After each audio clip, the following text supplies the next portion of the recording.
jamaah? Alhamdulillah. Alhamdulillahirabbil alamin. Kembali lagi di Islam Itu Indah. Jamaah yang di rumah yang baru bergabung, kita ingatkan lagi tema kita pagi hari ini adalah maafkan kecelakaan ini sayang. Nah ini Masya Allah ya, bicara masalah tentang kecelakaan ini tadi sudah disebutkan beberapa kecelakaan di dalam rumah tangga. Seperti contohnya tadi suami ditangkap karena korupsi, ya tadi macam-macam juga contohnya yang lain. Nah sekarang nih gimana nih kalau seandainya kasusnya si suami ini punya kekuasaan lebih di lingkungannya. Wah, atau di lingkungan kerjaannya. Bisa jadi penyebab kecelakaan enggak nih? Kita kan tahu juga nih kalau misal orang yang berkuasa nih kadang-kadang suka apa ya, otoriter, beteng-beteng. Nah kekuasaan seperti apakah yang dapat menyebabkan faktor ya penyebab kecelakaan dalam rumah tangga? Langsung aja kita minta penjelasannya sama Ustazah Lu gak pakai ang. Ustazah Lulu. Sesuai identitasnya. Terima kasih Kak Fadli, mohon izin Habib dan juga Ustaz Syam. Jamaah! Yeay! Oh, jamaah! Yeay! Alhamdulillah. Pemirsa yang dirahmati Allah, insya Allah mudah-mudahan berkumpul kita bersama kita tidak hanya di dunia tapi juga sampai ke syurganya Allah. Nah bagaimana ini juga merupakan satu kecelakaan ketika suami mohon maaf memiliki kekuasaan atau dia memiliki power di lingkungannya atau juga di kantornya atau di kerjaannya. Bagaimana sih seorang istri untuk mengingatkannya? Yang pertama yuk sama-sama kita kuatkan niat kita, tujuan kita untuk beribadah bukan untuk dunia. Dunia darul imtihan, dunia tempatnya ujian. Bahkan bagi orang-orang mukmin dunia ini adalah ibarat penjara yang dimana susah, sulit dan ibarat musafir karena kita hanya sebatas transit di dunia kemudian nantinya akan dimintai pertanggungjawaban. Jadi harus cukup bekalnya. Man arafa bu'da safari ista'adda. Barang siapa yang tahu jauhnya perjalanan maka pasti akan bersiap-siap. Bang, baik-baik bang. Ini adalah dunia, ini adalah bumi, ini tujuan kita bukan untuk dunia. Karena ya Allah ketika dunia jadi tujuan maka semuanya akan hancur. Ya, kenapa? Karena zuyyina linnasi hubbus syahwati minan nisa. Dijadikan indah pandangan terhadap wanita, kemudian kendaraan, harta benda. Jadi mudah menghalalkan segala cara. Na'udzubillah min dzalik. Ya, ketika kita tahu mohon maaf koruptor ya yang memang mudah korupsi. Kenapa? Karena tujuannya dunia. Perampok tujuannya apa? Tujuannya dunia. Bahkan ketika selingkuh mohon maaf tujuannya dunia. Hal-hal tersebut tujuannya dunia. Jadi ketika sulitnya hati ini untuk terjauh dari dunia, maka naudzubillah min dzalik akan mudah semuanya masuk untuk tujuan dunia. Makanya disinilah khawatirnya Rasulullah penyakit yang memang khawatir sekali adalah al-wahan, yakni hubbud dunya wa karahiyatul maut, cinta terhadap dunia, takut terhadap kematian. Terlalu cinta berlebihan terhadap dunia, tapi takut terhadap kematian. Silahkan kita berada di dunia ini mencari nafkah, mencari rezeki, tapi tujuannya bukan untuk dunia juga. Tujuannya juga untuk beribadah, tujuannya untuk sedekah, tujuannya untuk amal ma'ruf nahi munkar, tujuannya untuk bermanfaat bagi orang lain insya Allah. Yang pertama. Kemudian yang kedua, hati-hati. Ketika memiliki kekuasaan kemudian tidak amanah. Wah, makan semangka dibelah-belah, maka waspadalah, waspadalah. Karena la tazulu qadamu 'abdin yaumal qiyamah hatta sampai nanti ditanya 4 perkara. Tidak akan dilangkahkan kaki seorang hamba sampai ditanya 4 perkara. Ini kita coba jalan nih 4 perkara, nggak akan tanya sampai 4. Pertama tentang umurnya, untuk apa. Kedua hati-hati ya ketika umur ditanya, kemudian juga mohon maaf kesehatannya, kemudian juga nih anggota tubuhnya, bahkan ditanya hartanya. Min ainak tasaba wa fima anfaqo. Dari mana harta didapat, kemudian kemana harta dibelanjakan. Maka hati-hati terhadap amanah yang nantinya akan dimintai pertanggungjawaban. Kemudian apalagi nih akhlak yang buruk. Rasulullah amat sangat mengingatkan kita semua, tahukah engkau ahlul jannah, keluarganya surga, penghuninya surga itu apa aja sih? Masya Allah mereka yang senantiasa direndahkan, diremehkan orang lain ketika berjanji atas nama Allah, kemudian Allah mengabulkannya. Tapi tahukah engkau siapa ahli nar? Ya, penduduk atau penghuni neraka mereka yang kasar, hatinya keras. Kenapa sih kok bisa hatinya keras? Karena terlalu banyak kemaksiatan. Mudah sekali untuk melakukan keburukan sehingga di sana hatinya sulit untuk menerima kebenaran. Rumah dekat masjid, mohon maaf, ikan sepat, ikan patin, mohon maaf lahir batin. Rumah dekat masjid sering dengar azan, cuma kenapa jarang mampir ya untuk sholat ya? Karena hatinya keras. Ya, naudzubillah min dzalik. Kemudian apa lagi? Sombong. Ketika punya kekuasaan, kemudian sombong, jadi menganggap rendah orang lain dan semena-mena, petantang, petenteng. Sedangkan iblis sudah lama taatnya kepada Allah, bahkan lebih dulu taatnya kepada Allah, mudah untuk dikeluarkan dari surganya Allah. Kenapa? Karena punya sifat sombong. Makanya ya Allah, kita senantiasa berdoa, ya. Apa doa kita? Yuk, doa kita adalah ditunjukkan kebenaran memang benar, bahkan mudah-mudahan kita mengikutinya.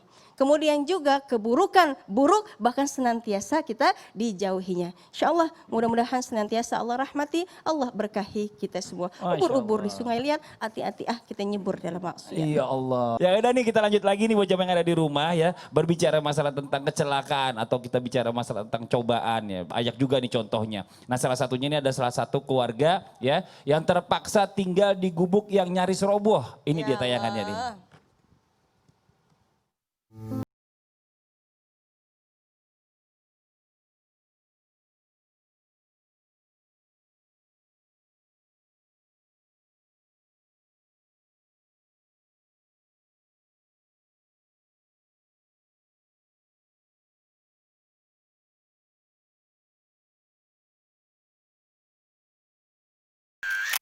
Ya ini ya, kalau kita lihat tadi ini bicara masalah tentang apa boleh dibilang ini kekurangan ya. Kekurangan yang termasuk dalam sebuah kecelakaan atau bagaimana nih. Kekurangan dalam keluarga, ekonomi yang kurang baik. Ini kecelakaan atau ketetapan dari Allah nih. Terus siapa yang harus disalahkan? Kadang-kadang ya Allah aku udah usaha begini begitu gagal terus, rumah saya begini nih, saya pengen yang bagus nih. Siapa yang disalahkan seharusnya? Allah apa dia nih? Gitu loh, mohon izin. Silakan penjelasannya Bib. Afwan saja. Afwan Ustaz. Bismillahirrahmanirrahim.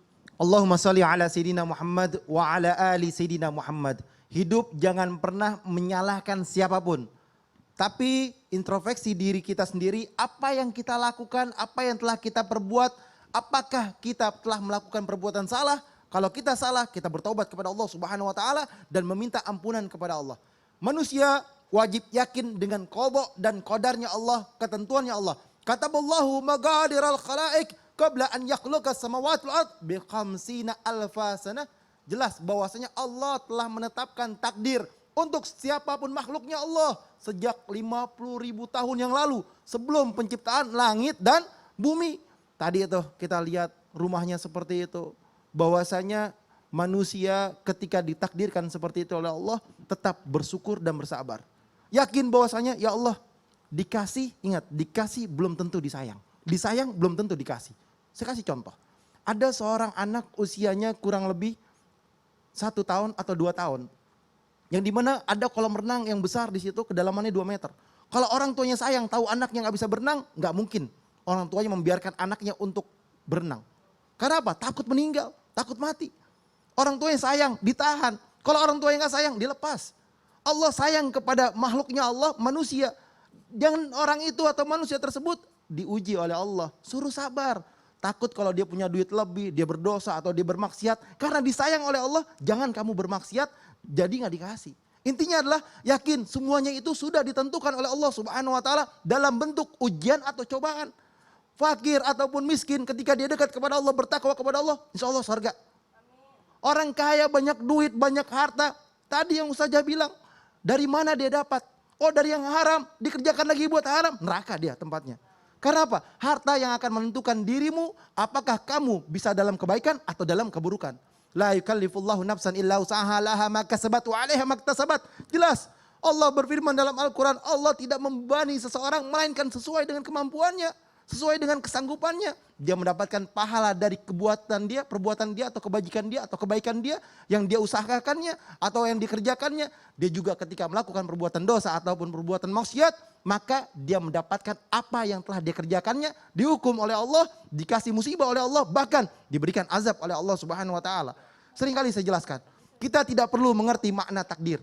Kita tidak perlu mengerti dari setiap takdirnya Allah, tetapi jalanilah semuanya itu yakin, percaya bahwasanya Allah sayang sama hambanya, Allah sayang sama kita. Jalankan, yakin kepada Allah bahwasanya kita ini makhluk ciptaan Allah. Jalankan. Kita nggak harus mengerti, nggak harus paham. Jalanin. Apapun yang terjadi, jalanin. Niscaya Allah akan kasih keindahan kepada kita. Karena kita adalah hambanya Allah. yang senantiasa melakukan perbuatan yang diridhoi oleh Allah Subhanahu wa taala. Amin, ya Terus Allah. bagaimana caranya nih untuk merubah takdir? Takdir bisa dirubah. Tadi tuh, Masya Allah tuh Mas Fadli bilang, harus ada ikhtiar. Harus ada doa. Doa silahul mu'min. Yang pertama untuk merubah takdir, doa kepada Allah. Minta kepada Allah. Yakin bahwasanya ya Allah, rubahlah takdir saya. Takdir beda dengan nasib. Takdir adalah segala suatu ketentuan yang Allah kehendaki dan Allah ridhai. Takdir itu jodoh, maut, dan rizki. Yang dimana kita berharap kepada Allah agar takdir kita mendapatkan rizki yang banyak. Oleh karena itu minta sama Allah, yakin kepada Allah. Bagaimana caranya? Ya Rabb, kalau aku dapat duit aku gak akan maksiat ya Allah. Aku gak akan berbuat dosa ya Allah. Aku tahu Allah sayang sama saya. Aku tahu Allah sangat baik sama saya. Saya lihat si Fulan duitnya banyak, ini banyak. Ingat, harta bisa membuat manusia tersebut, Allah kasih sebanyak-banyaknya tapi dia maksiat. Berarti dia gak disayang sama Allah. Tadi kayak anak kecil tuh, udah gak usah berenang. Nangis kejar, gak usah berenang. Nanti bahaya, kamu belum bisa berenang. Kalau kamu udah bisa berenang silahkan. Nah ketika kita udah dikasih sama Allah rizki yang besar, alhamdulillah ya Allah, saya gunakan buat ibadah kepadamu ya Allah. Nanti ditambah lagi sama Allah. Karena apa? Ternyata itu orang yang abid, ahli ibadah. Orang yang dekat kepada Allah. Dikasihnya dikit-dikit sama Allah. Tapi halalan thayyiban. Ini yang berkah, ini yang dahsyat, ini yang luar biasa. Rezeki sedikit mendatangkan keberkahan, kebaikan yang didapatkan. Orang kalau dapat rezekinya berkah, mau dia 1 juta ataupun 2 juta, nikmat hidupnya. Tenang hidupnya. Ada orang dapatnya ratusan juta bahkan miliaran, nggak tenang, stres. Yang ada apa? Yang ada hanya sebuah ketakutan karena didapat dari yang nggak baik. Tapi lihat yang 2 juta, wah senang banget, tidur enak, semuanya enak, hidupnya enak, masya Allah. La haula wala quwata illa billahil aliyil azim. Merubah takdir pertama dengan doa. Kedua sedekah, sedekah tatful bala, sedekah tulil umri. Orang yang sedekah Allah panjangin umurnya. Orang yang sedekah Allah tambahin lagi rezekinya. Bahkan bisa sampai 700 kali lipat. Dan yang ketiga, amal yang baik yang bisa merubah takdir. Masya Allah. Jadi intinya semuanya masih bisa dilakukan. Bisa. Ya sebagai mukmin ini senjatanya tuh banyak. Salah satunya adalah doa. Doa. Sama Allah. Segala sesuatunya tuh bisa dirubah. Ya ini Masya Allah. Ini sekarang kadang-kadang kita mau berdoa malas. Jadi karena sombong jadinya. Habis selesai sholat buru-buru kacir. Iya. Kabur. Nggak Bukannya zikir. minta dulu sama Allah. Ya kan apa yang mau diminta. Padahal gitu. Allah yang ciptain dia. Makanya. Nah sekarang kita lanjut lagi nih Bib nih. Ya buat Ustaz Syam nih. Mungkin menjawab Apa tadi tuh? pertanyaan yang sebelumnya. Siap. Anak zaman sekarang nih banyak banget kalau kita ngelihat nih yang suka memfoya-foyakan atau menghambur-hamburkan uang orang tuanya. Bahkan dengan cara yang didapatkan ini, mendapatkannya caranya suka ngadu domba, ya kan?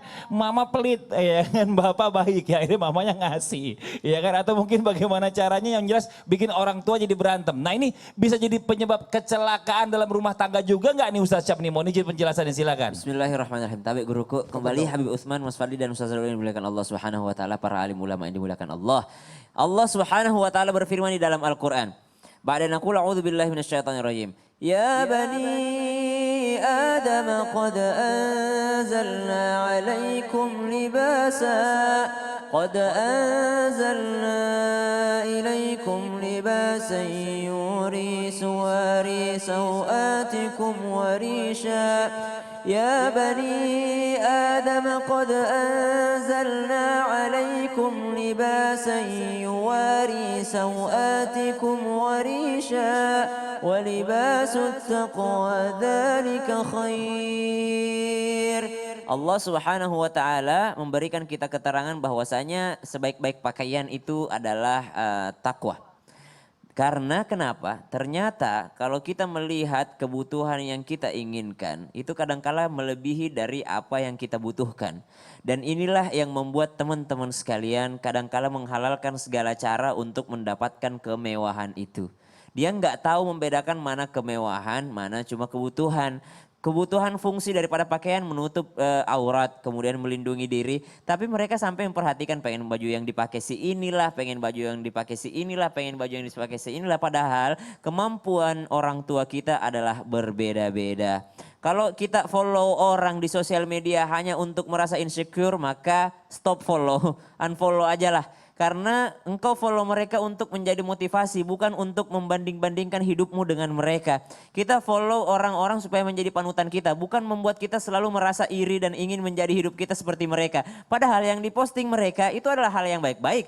Mereka nggak posting ketika mereka berjuang, mereka nggak posting ketika mereka kelaparan, mereka nggak posting ketika mereka lagi nggak punya duit. Dan inilah kadang-kadang yang membuat kita lupa diri sehingga kita memaksa orang tua kita untuk mengambil uang dan menjadikan sebab kecelakaan bagi orang tua kita. Maka disebutkan di dalam Al-Quran, la tulhikum amwalukum wala auladukum an dzikrillah. Ini untuk orang tua tanpa bermaksud menggurui ataupun mengajari. Apa yang harus dilakukan orang tuanya? La tulhikum amwalukum. Jangan sampai harta kalian. Wala auladukum. Dan jangan sampai anak-anak kalian melalaikan kalian daripada an dzikrillah. Daripada mengingat Allah Subhanahu wa taala. Ustaz, tapi saya sayang banget sama anak-anak saya. Sayang, it's okay. Kasih. Tapi saya masih mampu, Ustaz. Kasih. Halal. Saya mampu kok beliin dia mobil mewah, it's okay, halal. Yang mana menjadi haram? Kalau sudah menjadi sesuatu yang tidak bermanfaat untuk dia dan di luar kemampuan orang tuanya sehingga memaksakan diri untuk korupsi tadi, memaksakan diri untuk mencari barang yang haram supaya membahagiakan anaknya gitu. Maka lebih penting untuk menanamkan sifat qanaah, sifat bersyukur kepada anak dibandingkan menanamkan kemewahan. Sangat penting karena banyak orang tua begini, Ustaz, saya sebenarnya begini bukan untuk saya, tapi untuk anak saya. Karena dia yang meminta. Tapi orang tua ini lupa untuk menanamkan sifat qanaah dan rasa bersyukur kepada anak-anaknya. Wali'adzubillah. La tulhikum amwalukum. Jangan sampai harta kalian. Wala auladukum. Jangan sampai anak-anak kalian melalaikan daripada mengingat Allah. Wa man yaf'al dhalika fa'ulaika humul khasirun. Al-Quran sih nggak bilang kecelakaan Mas Fadli. Tapi Al-Quran bilangnya begini, wa may yaf'al dzalik, dan siapa yang melakukannya faulaika humul khasirun, maka mereka itulah orang-orang yang akan merugi. Merugi di mana? Wah, di dunia udah rugi nih karena ngutang ke sana kemari gitu. Di dunia udah rugi nih karena akhirnya termasuk daripada korupsi. Di dunia udah dapat hukumnya. Di mana lagi yang rugi? Yang lebih rugi lagi di akhirat kelak. Apalagi kalau orang tua sudah masuk ke dalam kubur, ya Allah, nyesalnya bukan main. Saya menyesal hanya memberikan uang kepada anak saya. Kenapa saya tidak mengajarkan mereka untuk bersyukur? Saya menyesal mengajarkan kemewahan kepada mereka. Sehingga saya meninggal dunia ternyata mereka tetap aja berantem tentang masalah warisan daripada orang tuanya. Yang pertama, kata Al-Quran, jangan sampai terlalaikan. Yang kedua, bagaimana caranya? Didiklah sesuai bagaimana cara Rasulullah SAW mendidik para sahabat, mendidik para anak-anaknya. Rasulullah tidak pernah mengajarkan kemewahan, tapi Rasulullah mengajarkan rasa cukup, rasa qanaah walaupun Rasulullah memiliki segalanya. Masya Allah. Jadi memang harus buat anak-anak muda nih dari sekarang itu ditanamkan bahwa perasaan segala sesuatu yang ingin dia dapatkan tuh diusahakan sendiri. Jangan minta sama orang tua. Malu atuh. Ya mau sampai kapan Sampai begitu, kapan bener kan? gitu, iya. Dan kalau ngelihat kita ada sosial media, ada YouTuber apa segala macam sukses, mereka itu berjuang semua, nggak Iya ada yang tiba-tiba dong. langsung jadi Iya begitu. dong. Itu perjuangannya yang mahal. Dan sekarang kita coba masuk lagi nih ya, untuk jamaah yang ada di rumah yang udah nggak sabar juga pengen curhat, yang mungkin juga pengen ruqyah juga hari ini, karena kita langsung aja masuk di segmen ruqyah syariah mandiri secara online dari rumah. Nah sekarang kita sudah terhubung dengan jamaah kita. Assalamualaikum. Halo. Waalaikumsalam. Ya ibu dari daerah mana nih Bu? Saya dari Muara Enim, Palembang. Oh dari Palembang, Assalamualaikum Palembang. Silakan ibu, yang mau diceritakan apa? Saya punya umur saya 47 tahun. Masalah saya gimana ya? Iya. Sering gimana di dalam rumah ini kadang-kadang nggak bisa tenang gitu. Apa Bu masalahnya di dalam rumah ini nggak bisa tenang Bu? Suami saya bekerja di Malaysia. Oke. Ketika dia pulang, udah 20 tahun ini dia kerja di sana. Oh, Pulang gitu. kadang-kadang 1 tahun. Setahun sekali. Terus setahun sekali. Kalau pulang tuh paling 1-2 hari baik gitu. Terus lama-lama kadang-kadang ada aja clash-nya gitu. Mau pergi lagi gitu sampai sekarang ini. Pernah malam-malam gitu kadang-kadang saya tidur ya. Kayak mimpi itu, padahal saya udah sholat tahajud gitu malam-malam terus tidur lagi. Terus ada aja mimpi kayak ketemu laki-laki gitu di rumah. Terus pernah juga tengah malam saya bangun kira jam 2, rasa takut luar biasa. Di atas rumah saya ini ada orang. Saya pikir habislah saya, mungkin orang mau gimana gitu kan, karena saya sendirian gitu. Luar biasa saya takut waktu itu. Terus saya cerita sama suami, kata suami sama seperti itu juga dia di sana. Oh gitu, ya. Jadi ada dua permasalahan nih. Yang pertama suami ini kok kalau ngeliat ibu kayaknya cuma antengnya sebentar doang, pengen buru-buru malah balik kerja lagi. Kenapa gitu ya Bu ya? Dan yang kedua di rumah ibu merasa ibu tidak nyaman seperti ada gangguan-gangguan ya Bu ya, terutama di malam hari gitu ya Bu ya? Ya benar. Oke, ya nanti buat jemaah juga yang di rumah nih ya yang mau ikut juga Ruqyah Syariah Mandiri online bersama guru kita, langsung aja siapkan saja air putihnya. Buat ibu juga siapkan air putih ya Bu ya. Sudah, Nanti kita oke. berdoa bersama, kita baca ayat suci Al-Quran bersama ya.